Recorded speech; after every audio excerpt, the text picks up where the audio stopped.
buenos días. Yo soy Francisco Javier Restrepo, presidente de la Sociedad Cundinamarquesa de Anestesiología, y esta es la primera charla de este año de los residentes. Les cuento mm, una, una noticia muy importante que nos salió del proyecto gremial de la SCARI, que vamos a tener otra vez una gestora gremial en propiedad, eh, y no la nombrada por la SCARI. O sea, no es de la sociedad y ahí y lo va a tener cada una de las sociedades departamentales. Entonces, les cuento esa buena noticia para todos nosotros. Lo que nos trae hoy es la primera charla de los residentes, el doctor Juan Sebastián González Palma, residente de tercer año de anestesiología de la Universidad del Bosque, va a presentar la charla Trauma craneoencefálico en pediatría, retos y abordajes en el perioperatorio. Entonces, doctor Juan Sebastián, el auditorio es suyo. Puede comenzar. Listo. Buenos días para todos. Pues ya como el doctor Restrepo lo mencionó, pues yo soy Juan Sebastián González, yo soy residente de tercer año de la Universidad del Bosque, y el tema de hoy que vamos a revisar pues va a ser exactamente ese: trauma craneoencefálico en pediatría, retos y abordajes en el perioperatorio.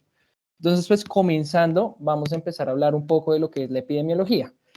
Tenemos que tener claro que la epidemiología varía dependiendo en la zona geográfica en la que nos encontremos. Las tasas van a ir desde unos 47 hasta 218 por cada 100.000 niños.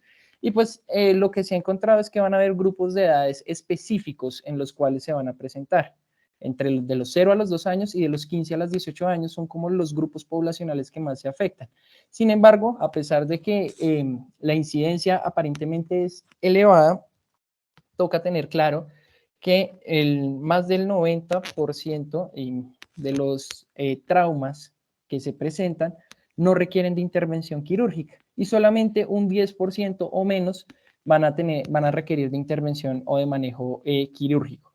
Que es importante en esto que se han identificado siempre dos causales independientemente de donde se esté revisando, y van a ser simplemente las relacionadas con el cuidado y accidentes de tránsito. ¿Cuál es el problema y las condiciones de estos dos mecanismos del trauma o modos por los cuales se presenta? Que las implicaciones a nivel de salud pública pues, van a ser importantes y significativas.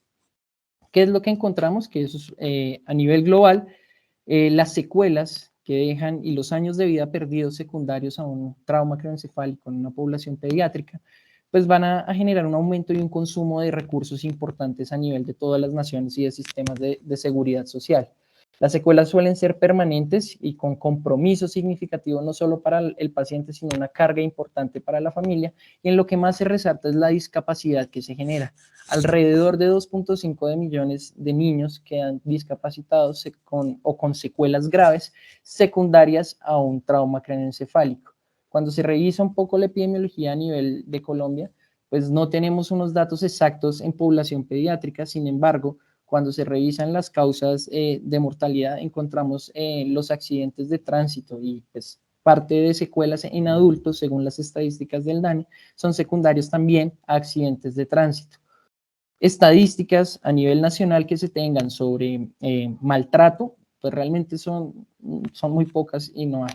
Entonces, continuando, pues vamos a hablar de lo que son las definiciones, y pues tenemos que tener claro que según el Brain Trauma Foundation, es una lesión o un trauma craneoencefálico se va a definir como una lesión cerebral traumática que se va a presentar secundaria pues, a un trauma repentino o a un golpe o a una sacudida de la cabeza, generando un daño en lo que es la masa encefálica o el tejido cerebral. ¿Qué es lo más importante? Que ellos también nos hacen una definición y nos dividen entre un Doctor Juan trauma. Sebastián, Señor. me están diciendo por el chat varios que no ven las filminas. No ven que... Denme un segundo. Las filminas, pero yo sí las estoy viendo. ¿Quién más no está viendo las filminas? Denme un segundo. Listo. Dame un segundo a ver qué habrá pasado. ¿Ahí ya la ven? ¿O Yo la estoy viendo. A ver, aquí me están escribiendo. es- Yo las veo. ahí las están viendo o no? Eh, Pueden hablar por el chat, tranquilos. Sí, ¿no? Que se ve bien. Sí se ve. Sigamos. Yo las Listo. veo. ¿Quién no las están viendo? Ya. ¿Listo? ¿Ya? Ahí voy ¿Ya? a pasarlas y me dicen si las ven o no, por favor. ¿Ahí pasa o no? Sí, yo la veo pasar. Listo. Bueno, entonces continuamos acá con las definiciones. Listo. Ya parece ¿Listo? que, sí, ya parece que las están viendo. Listo. Listo, perfecto. Entonces, continuando con las definiciones y lo que nos dice el Brain Trauma Foundation, es que el trauma craneoencefálico en pediatría, al igual que en adultos, va a tener una clasificación específica. Esta puede ser dada, pues se va a clasificar igual entre leve, moderado y severo. Sin embargo, pues van a tener unas características específicas, acompañado también de una evaluación clínica que se debe tener de cada uno de los pacientes a los cuales me voy a enfrentar. Que es importante, digamos, cuando hablamos de un trauma craneoencefálico leve, pues voy a hablar de lo que es una conmoción cerebral y va a estar dada por una pérdida de la atención o una pérdida que puedo tener o no pérdida de la conciencia y una alteración momentánea en la marcha o en la visión. Cuando hablo ya de un trauma craneoencefálico moderado, ahí ya hay una alteración un poco más profunda del estado de conciencia, se tienen pacientes en un estado de letargo y pues van a tener una apertura ocular secundaria a una estimulación. Ya cuando estamos hablando de un estado, de un trauma craneoencefálico severo, estos van a ser, a pesar de que es un porcentaje más pequeño de presentación del mismo, lo que vamos a tener y lo que se va a presentar es los que van a requerir mayor manejo quirúrgico e intervenciones importantes. Esto en la parte del Brain Trauma Foundation. Sin embargo, cuando uno revisa una clasificación un poco más global, nos encontramos que no solamente el estado de conciencia y la recuperación espontánea van a jugar un papel importante. También acá lo más importante es, y al igual que en los adultos, es una evaluación del Glasgow que podemos tener. Que es importante que el manejo de cada uno de estos va a ser diferente, en donde encontramos que el trauma craneoencefálico leve puede generar cefaleas posteriores. Se han descrito casos que pueden durar hasta más o menos un mes. Sin embargo, las alteraciones suelen ser autorresolutivas y las consecuencias secundarias al mismo pues no generan mayor compromiso. En este caso y en lo que nos vamos a centrar un poco más en la charla va a ser en el severo y según esta clasificación pues vamos a ver las intervenciones y los retos a los que nos vamos a enfrentar durante el perioperatorio. Vamos a continuar hablando de lo que son consideraciones pues importantes que tenemos en la población pediátrica, dado pues que esto es importante tenerlo claro porque nos va a marcar la pauta frente a lo que frente a las decisiones que se van a tomar durante una intervención o previo a esta. Entonces, continuando. Espérense un segundo que ahora no me pases a mí. Listo. Iniciando y como consideraciones importantes, tenemos que tener claro que van a haber variaciones entre el flujo sanguíneo cerebral y los mecanismos de autorregulación que se van a tener a nivel de la población pediátrica. Que es importante y como vemos en esta tabla, vamos a tener un pico que se va a dar durante los primeros 2 años y este pues va a ser el flujo sanguíneo cerebral que se va a alcanzar, va a tener un pico máximo de 2 a los 4 años y se va a estabilizar alrededor de los 7 y los 8 años.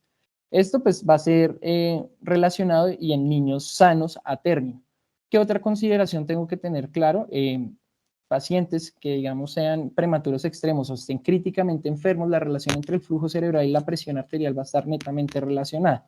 Que es importante y a pesar de que aparentemente pudiera ser una forma fácil o independiente para manejar el flujo como una medida indirecta, la relación para el manejo del mismo en este tipo de población, pues no es lo más, pues el método más utilizado.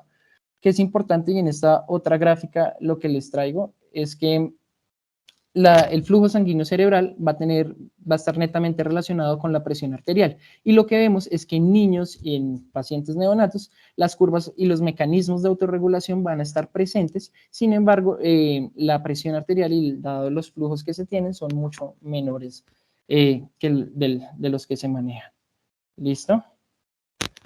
Entonces, vamos a hablar y continuando con las consideraciones importantes en el manejo y del desarrollo de estos, tenemos que tener claro que no solamente la estructura y los mecanismos van a estar alterados o modificados en los pacientes en pediatría. Tenemos que tener claro que la bóveda craneana en estos pacientes va a ocupar un poco más de lo que es la superficie corporal total. Porque esto es importante, eso los hace más propensos a sufrir traumas craneoencefálicos y por tanto a tener lesiones que puedan llegar a comprometer aún más, aún más a los pacientes. Es importante que el flujo sanguíneo cerebral va a representar durante los primeros 6 meses del 10 al 20% del gasto cardíaco y que se va a estabilizar y va a corresponder a un 15% durante los 7 a los 8 años. Ya mirando, y algo que tenemos que tener claro es que los mecanismos en los cuales y las fontanelas y las suturas al encontrarse, digamos, permeables en los primeros 2 años de vida, van a permitirle como al paciente y al cerebro tener un mecanismo compensatorio adicional. ¿Qué quiere decir esto? En traumas craneoencefálicos crónicos, en donde hay hemorragias subaracnoideas o hematomas subdurales, este mecanismo le va a permitir tener una expansión un poco más amplia y darle un poco más tiempo antes de que se presente la sintomatología. Sin embargo, en eventos agudos se dispara y el comportamiento va a ser similar al de los adultos. Esto tenemos que tenerlo claro porque cuando se evalúen y va a haber un aspecto importante en este tipo de población que es el síndrome del niño sacudido o el shaking baby, en los cuales pues estas van a ser uno de los mecanismos compensatorios y por lo tanto se puede llegar a encontrar o a clasificar como traumas crónicos o hematomas subagudos que puedo llegar a encontrar. ¿Listo? Ya hablando un poco de lo que es la fisiopatología y para tener claro tenemos que conocer cuáles van a ser los mecanismos del trauma como tal. Es importante que vamos a tener dos fuerzas, ¿sí? Unas fuerzas unidireccionales o lineales y otras fuerzas que van a ser netamente rotacionales, además del mecanismo del trauma de aceleración y desaceleración. ¿Qué es importante y qué es lo que va a tener claro? El golpe o el traumatismo que va a tener el tejido cerebral directamente con la bóveda craneana es la que me va a generar el compromiso. ¿Sí? Las estructuras y los movimientos a nivel unidireccional pues van a generar conmociones y las rotaciones que pueda llegar a tener también por el golpe. En pues las animaciones y lo que nos dicen en la evidencia es que los golpes por fuerzas rotacionales, como lo son los deportes de alto contacto, entre los que destacaban el boxeo y el hockey y el fútbol americano, van a generar pequeños daños que a la larga me van a generar un tipo de encefalopatía crónica secundaria al trauma. En el momento y el diagnóstico no existen, digamos, registros o métodos clínicos para el diagnóstico del mismo, sino que son hallazgos post-mortem. Y lo más importante acá pues van a ser las lesiones por aceleración y desaceleración.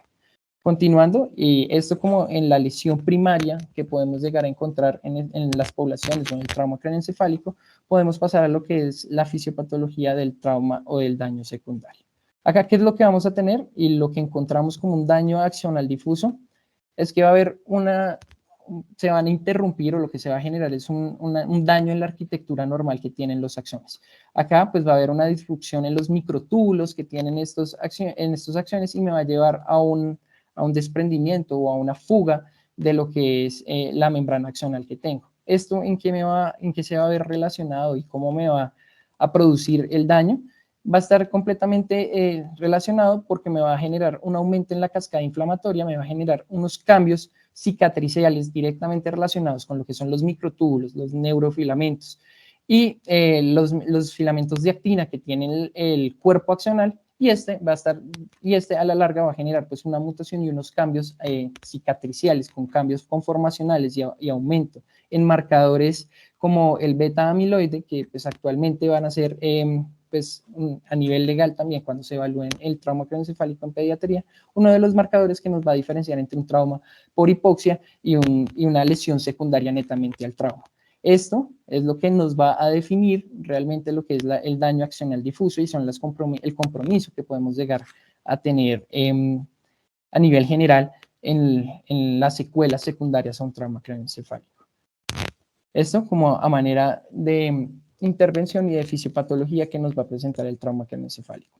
Es importante que vamos a tener, y como les había mencionado antes, una patología, una presentación especial en los pacientes pediátricos. Hasta los 2 años es donde más puede llegar a presentarse. Y lo que les venía comentando, que es el síndrome de bebé sacudido o el shaking baby. Pues fue descrito inicialmente desde 1890 en Francia, donde niños maltratados y en hallazgos en cadáveres durante la autopsia se encontraban pequeñas hemorragias subaracnoideas y hematomas subdurales. ¿Qué es lo más importante y cuál va a ser la fisiopatología que se va a presentar? La sacudida del bebé como tal, los movimientos con fuerzas rotacionales y fuerzas unidireccionales, pues van a generar un compromiso o un golpeteo constante de la bóveda craneana con la masa encefálica. Esto en que se va a venir presentando lo usual o en parte aguda, lo que voy a encontrar van a ser lesiones directas de los senos venosos. Dado que pues, los bebés tienen, y los pacientes en estos grupos de edades tienen las fontanelas y las suturas pues, abiertas, van a tener una forma de compensar este tipo de sangrados, que normalmente va de unos 12 a unos 15 cc hacia el espacio subdural, que en sí pueden llegar a tolerarla. ¿Cuál es el problema? Que al ser esto repetido van a empezar a generar unos compromisos significativos como tal. ¿Y qué es lo que voy a encontrar cuando evalúo o me enfrento a un paciente de estos? Pues los síntomas van a ser insidiosos. Pueden ser simplemente desde unos episodios eméticos en los cuales pues, son reconsultantes y yo debo sospechar siempre maltrato. Acá lo que les traigo pues son 2 resonancias magnéticas en la cual en una pues tengo una tomografía sin contraste de un bebé de 9 meses con una hemorragia subdural al lado derecho y pues pues como reporte de caso y lo que se encuentra de esto es que el paciente llegó simplemente con una alteración en el estado de conciencia, que es lo que encontramos pues acá en esta tomografía. En el otro lado lo que encuentro pues es una hemorragia subdural. Esta va a ser pues, evidente y el reporte de caso, como la menciono, es que el bebé se cayó del sofá.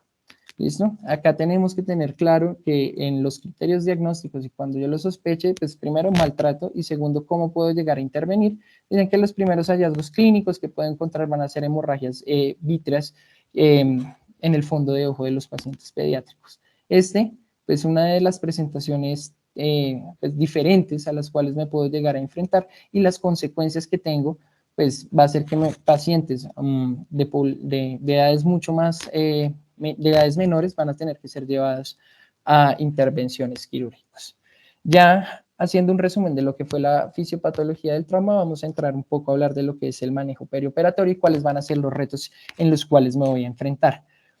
Entonces, cuando hablamos de manejo perioperatorio, esta revisión de Pediatrics nos habla, pues nos deja unos puntos claves en los cuales tenemos que tener claros en dónde podemos intervenir y cuáles son los manejos que tenemos que abordar. Ya continuando, vamos a ver lo que son las recomendaciones que nos dan la guía del Brain Trauma Foundation para el manejo de pacientes con trauma craneoencefálico severo en pediatría. Durante la charla pues iremos revisando las más importantes y las que en la parte de anestesia pues nos compete más en el manejo y la intervención que podemos llegar a tener. Cuando iniciamos en el manejo perioperatorio como tal, lo primero y lo que nos dicen es que en ocasiones nos vamos a ver enfrentados a unas vías aéreas complicadas en el servicio de urgencias y es ahí pues donde podemos llegar a tener una intervención un poco no, o inicial al manejo del mismo. ¿Qué es lo más importante? Que en ese servicio, junto con los pediatras, se debe iniciar el soporte vital avanzado en estos pacientes. ¿Qué es lo más importante? Y uno de los pilares es evitar la lesión secundaria y tenemos que tener pues una clasificación del trauma, conocer el mecanismo del trauma y asimismo realizar nuestro plan anestésico. Cuando hablamos de plan anestésico, pues vamos a ver que durante la presentación iremos desarrollando, van a tener unos puntos específicos en los cuales yo tengo que tener claro cuáles van a ser mis intervenciones que, según la evidencia, ha encontrado que pueden llegar a mejorar la mortalidad y las secuelas, que es lo que más me importa en este tipo de compromiso y de patología que puedo llegar a presentar. Entonces, hablando ya de lo que es la vía aérea, pues tenemos que tener claro que nos pueden llegar a solicitar ayuda en el servicio de urgencias. Estos pacientes muy pequeños, el manejo del mismo, pues per se ya es un reto, con todas las condiciones que implica el manejo pues asegurar la vía aérea en pacientes pediátricos. Es importante que no solamente puedo llegar a encontrar lesiones a nivel del trauma a nivel cráneoencefálico, sino que puede estar acompañado de múltiples traumas. Esto lo describen en pacientes que sufren accidentes de tránsito, tanto en calidad de peatones como en calidad de pasajeros en vehículos automotores. Es importante que en estos pacientes no siempre voy a tener, al igual que en los adultos, un riesgo significativo de lesión de la columna cervical. Y en pacientes pediátricos esto nos complica aún más el manejo de la misma.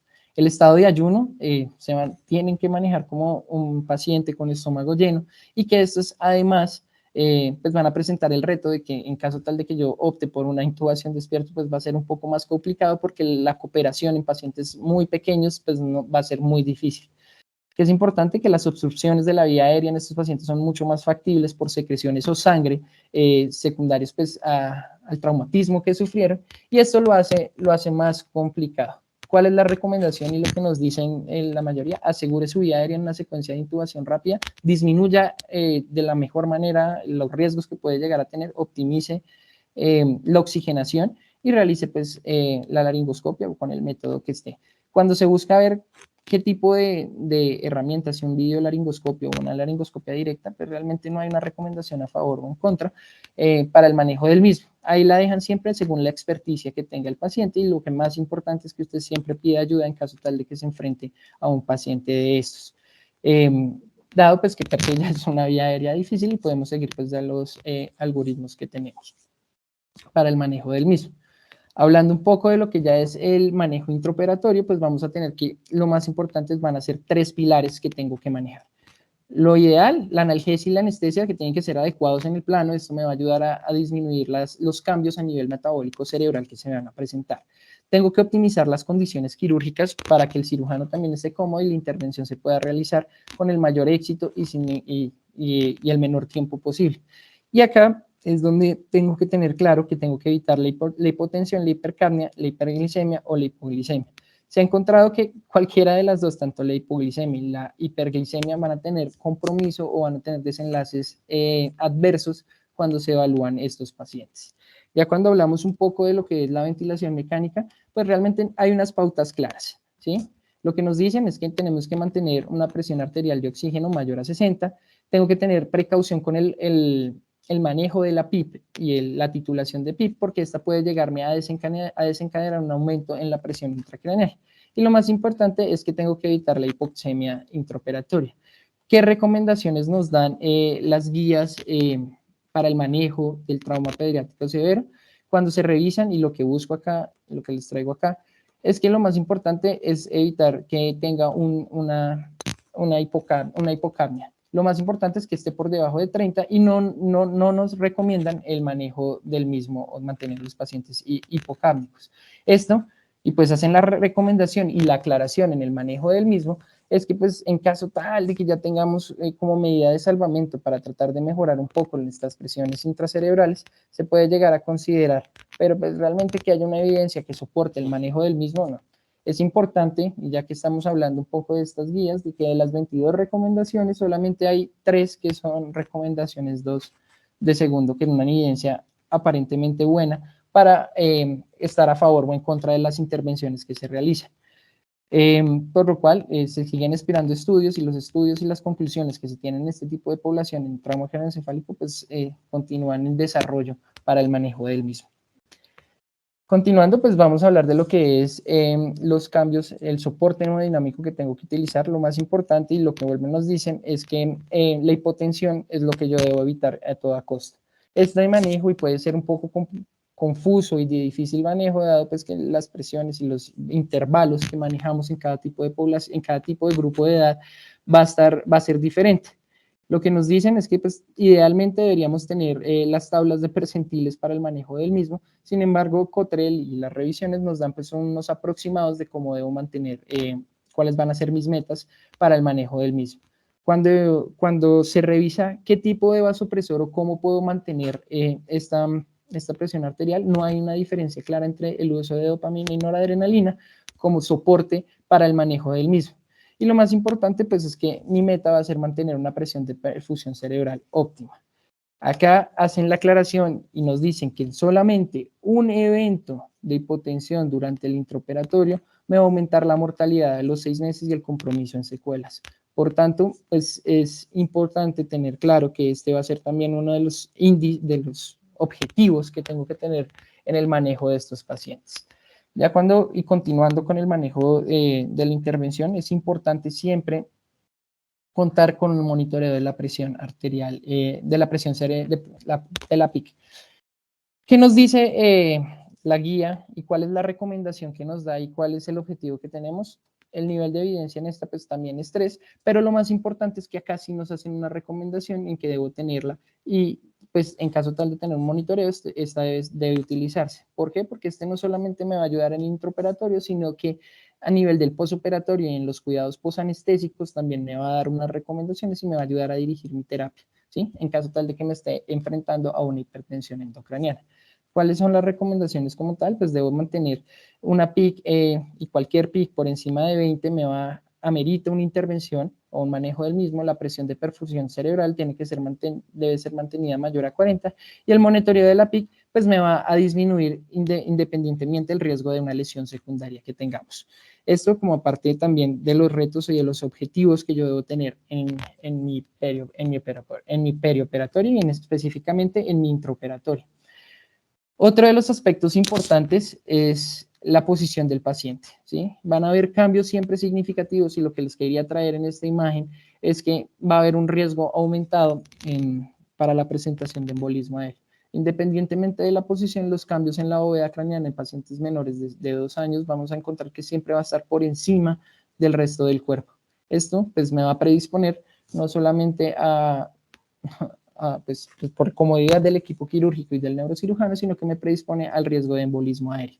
¿Qué es importante acá? Las recomendaciones para el manejo de la presión intracerebral y evitar el riesgo de que exista algún aumento de la misma, pues nos dicen que debemos mantener una cabecera entre 15 y 30 grados. Tengo que tener precaución con los movimientos de la cabeza. Acá nos hablan principalmente de lo que es el colapso de las venas yugulares y que puede también llegar a tener un compromiso a nivel de la oxigenación que va a tener mi tejido cerebral y pues como les había mencionado, el riesgo de embolismo aéreo que siempre va a estar existente en el manejo del mismo. Entonces, ¿cuáles son las recomendaciones? Y lo que nos dicen, tengo que mantener mi cabecera a 15 a 30 grados. Y es como la conclusión que nos da también para disminuir el riesgo de complicaciones en la unidad de cuidado intensivo. Cuando hablamos ya de lo que son el manejo de líquidos y el control de fluidos, tenemos que tener claro que no solamente anteriormente y en lo que revisaba se buscaba tener pacientes con unos gastos negativos, ¿sí? O una restricción significativa en los líquidos que se tienen. Que se encontró y que nos dice la evidencia, que esto iba en contra realmente de lo que se podía llegar a encontrar y que la mortalidad aumentaba en estos pacientes y el riesgo, el daño renal secundario. ¿Qué es lo más importante y lo que nos dicen acá? Y nos dan tres pilares fundamentales. Es que dicen que tengo que mantener a mi paciente lo más euvolémico del mismo. Mucho líquido es nocivo, al igual que poco líquido también me va a generar complicaciones. Cuando me dicen qué tipo de cristaloide debo usar, volvemos a lo mismo, nos dan la recomendación de que debe ser solución salina normal en el manejo inicial. Ya cuando hablemos un poquito de la terapia hiperosmolar, pues van a haber unas recomendaciones específicas para el manejo del mismo. Cuando nos dicen evitar la hipoglicemia, es importante, y acá hacen también la aclaración, es que en estos pacientes secundarios pues, al trauma y a las cascadas metabólicas que se van a desencadenar por el mismo, vamos a tener la tendencia a encontrar pacientes hiperglicémicos. Ahí realmente no hay un consenso claro entre tratar o no la hiperglicemia en estos pacientes, ¿sí? Si esto mejora o no la mortalidad. No, lo que encontré y lo que dice la evidencia es que no hay una recomendación a favor o en contra para el manejo del mismo y que por el contrario lo que yo sí debo evitar es la hipoglicemia y dicen que debo ameritar la intervención cuando ésta se encuentre por debajo de 70 para mantener un estado de glicemia adecuado, por lo cual me va a mejorar también las complicaciones posteriores. Ya continuando con lo que es la terapia hiperosmolar para disminuir el riesgo de hipertensión endocraniana, lo que nos dicen otra vez las guías es que pues debo utilizar solución salina al 3% por encima del manitol. Sin embargo, hacen la aclaración de que el manitol sigue estando indicado, dado que la disponibilidad para el manejo del mismo no está no se encuentra en todos los países. Entonces, lo que nos dan y nos dicen que debo iniciar unos bolos de solución salina hipertónica al 3%, de 2 a 5 mililitros por kilo por los primeros 10 a 20 minutos. Acá en la aclaración y en lo que nos dicen cuando hablamos del manitol es que pues, su uso y la recomendación en pediatría es que no tenemos pues, evidencia que logre soportar el manejo del mismo, por lo cual pues la solución salina hipertónico sigue siendo el tratamiento o el recomendado para el manejo del mismo durante, pues, en caso tal de que me presente un trauma en este tipo de población. Cuando hablamos ya de lo que es el control de la temperatura y regresando a las recomendaciones que nos dan, acá es una de las tres recomendaciones que tiene un nivel 2 de la evidencia. Inicialmente, y se conocía y en los estudios posteriores al 2019, lo que nos dicen es que lo que se recomendaba era el uso de una hipotermia para el manejo de este tipo de pacientes. Lo que se encontró es que realmente no impactaba en mortalidad y que era mucho mejor y más fácil mantener a los pacientes normotérmicos. Para el control, sin embargo, pues hacen la aclaración, pero ya acá el nivel de la evidencia para el control de la presión de la PIC dicen que pues sí puedo utilizarlo, pero pues que tengo que tener unas condiciones claras para dado y que el aumento o el descenso debe ser progresivo, no más de 0.5 grados centígrados a 1 por cada 12 a 24 horas que lo tenga, que es importante, que acá pues tengo también que utilizar otro tipo de protección para las convulsiones postraumáticas que ahorita más adelante vamos a hablar. Otro de los aspectos que tenemos que tener en cuenta o que tenemos que tener claros para el manejo del mismo es el uso o no de corticoides. Este pues siempre ha sido un debate grande en el manejo del trauma, sin embargo, hacen las recomendaciones extrapoladas también a los adultos en los estudios como el CRASH 3. Lo que encuentran es que no se recomienda, y este pues también tiene una recomendación 3, el uso de glucocorticoides para el manejo del mismo. Y realmente la recomendación es en contra de la que nos da la guía del 2019 para el manejo. Ya continuando con lo que es la profilaxis anticonvulsiva y las convulsiones postraumáticas, tenemos que tener claro que la población pediátrica es más susceptible a presentarlas. ¿Esto en qué me va a venir comprometiendo? Que esto me va a generar un daño secundario, una lesión secundaria mucho más importante. Dado pues la mayor actividad cerebral que tienen estos pacientes. ¿Qué debo utilizar o cómo la debo utilizar? Nos recomiendan que en pacientes menores de 3 años sí se debe utilizar la profilaxis anticonvulsiva. ¿Con qué? Y aquí es donde la guía pues hace una recomendación y no es clara en decir si con levetiracetam o con fenitoína. Lo más importante es que pues en caso tal de que la vaya a utilizar, pues debo estar pendiente de cuáles van a ser los signos de toxicidad que puedo llegar a tener. Y continuarla, dicen que debe ser por los primeros 7 días secundarios pues al trauma que me presente el paciente. Estas pues van a ser las recomendaciones que yo tengo para el manejo perioperatorio, intraoperatorio, en esto sí van a ser los puntos claves. Cuando revisamos ya un poco más cuáles van a ser las recomendaciones en contra que puedo llegar a encontrarme o de nivel de evidencia, lo que les decía son en contras y va relacionado con la nutrición. Decían que la nutrición dirigida pues no mostraba beneficio por encima de una nutrición básica que se maneja en una unidad de cuidado intensivo. ¿Qué es lo más importante? Y estos van a ser pues los puntos que yo tengo que tener claros durante el intraoperatorio. Cuando hablamos ya algo del postoperatorio, pues lo más importante y en lo que hacen las recomendaciones es que se debe hacer un manejo integral en equipo, donde la unidad de cuidados intensivos pediátrica pues va a jugar su papel fundamental. Ahí lo que debo tener claro es que pues debo tener un inicio de nutrición temprano y en caso tal de contar con algún tipo de neuromonitoreo, además de la PIC, ellos hablaban también y hay una recomendación pues también de nivel 3, que nos hablaba de lo que es la oxigenación del tejido cerebral. En caso tal de tenerlo disponible, pues lo puedo utilizar para el manejo del mismo. Y pues dirigir mi terapia, que es lo más importante, que estos pacientes van a tener cambios muy dinámicos y que la unidad de cuidado intensivo debe tomar las decisiones para evitar las complicaciones y las secuelas más importantes que se pueden llegar a tener. Cuando se habla de dolor, lo más importante y lo que nos dicen que podemos llegar a intervenir es en la extubación temprana de estos pacientes. En lograr una extubación temprana, pues con las condiciones dadas, pues nos va a mejorar en términos de mortalidad y pues nos evita todo tipo de complicaciones pulmonares que puede llegar a presentarse por una ventilación mecánica prolongada. Esto, pues ya de la parte del posoperatorio, son como los puntos claves que les traía para el día de hoy.